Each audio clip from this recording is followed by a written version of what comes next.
ভবিষ্যৎবাণী শুধু নয়, নবী সাল্লাল্লাহু আলাইহি ওয়াসাল্লাম অকাট্য ভবিষ্যৎবাণী।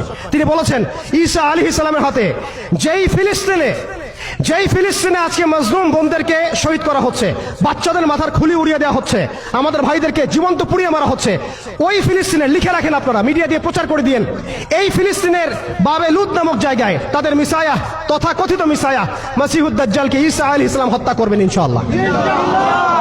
পৃথিবীর কোন শক্তি, কোন ন্যাটো, কোন ইউনাইটেড নেশনস, কোন ইউরোপিয়ান ইউনিয়ন, কোন IMF, কোন ওয়ার্ল্ড ব্যাংক, কোন সাম্রাজ্যবাদী শক্তি এই ভবিষ্যৎবাণীকে ঠেকাতে পারবে ইনশাআল্লাহ।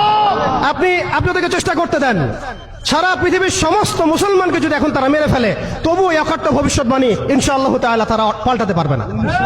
এটা আমাদের আশার জায়গা, এটাই হচ্ছে চূড়ান্ত বিজয়। এবং ঈসা আলাইহিস সালামের হাতে আগামী 40 বছর লিখে রাখেন আপনারা, এরপরের 40 বছর ওই বাইতুল মুকাদ্দাস থেকেই সারা বিশ্বে ইসলামী খিলাফা কায়েম হবে।